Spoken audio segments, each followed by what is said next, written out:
apapun tuh terkendala berat lah, terutama dari perputaran cash flow. Mungkin kalau alhamdulillah sih usaha saya mungkin tidak terlalu terdampak dengan pandemi, karena kita kebetulan kita usahanya di bidang yang objek kita nasional lah, jadi memang masih harus terus jalan ya. Cuma memang sekarang yang berat adalah penerimaan invoice, penerimaan uang itu mundur. Dan tentunya juga marginnya berkurang karena banyak hal yang harus kita tambahkan. Misalnya biaya untuk APD, karena kan APD juga nggak murah dan itu harus kita tingkatkan kan, mulai dari APD yang misalnya standar jadi APD-nya lebih banyak, dan itu juga kan expense lah buat kita. Yang dijalani sekarang usaha apa? Saya sih outsourcing. Outsourcing ya? Iya. Apa tuh kira-kira yang bisa disampaikan oleh masyarakat? Outsourcing sih saat ini yaitu kita harus mulai seperti saya lah sekarang di sini. Kenapa saya di sini sekarang? Karena saya pikir saya harus mulai mengembangkan bisnis saya ke bisnis yang tahan pandemi, yang istilahnya bisa diterima dan masih bisa panjang ya, dengan kondisi apapun.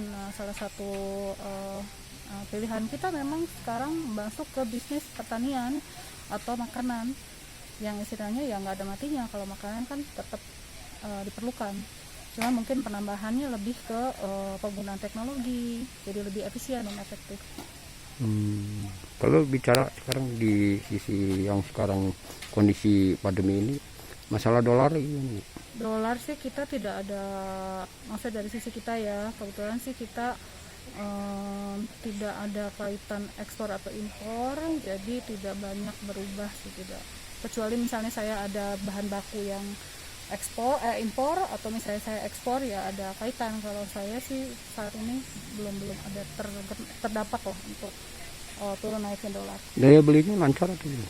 Daya beli siapa nih? Di antara ekspor impornya? Kalau saya kan di bidangnya outsourcing ya. Mungkin yang saya perhatikan adalah anggota saya sendiri. Misalnya anggota kami biasanya, karena memang sekarang daya beli itu diukur dengan harga ya. Harga saya lihat sih memang lebih mahal karena yaitu dia ongkosnya juga naik. Jadi mungkin mengurangi daya beli aja sih, daya beli masyarakat. Harapan tolong disampaikan. Harapan apa nih Pak? Ya tentang masyarakat yang memang sedang usaha. Saya sih mungkin bukan harapan ya, mungkin saya melihat dari pengalaman saya sendiri untuk para pengusaha lain ya. Mungkin pada saat ini inilah saat dimana kita harus berpikir keras bagaimana caranya bertahan, baik dalam berusaha maupun dalam istilahnya meningkatkan kemampuan kita dalam yaitu berusaha lah, berbisnis ya. Jadi misalnya coba mulai dengan kita lebih mengefisienkan bisnis proses kita, mulai menggunakan digitalisasi lah ya kan, proses yang mengurangi kontak fisik dan lainnya.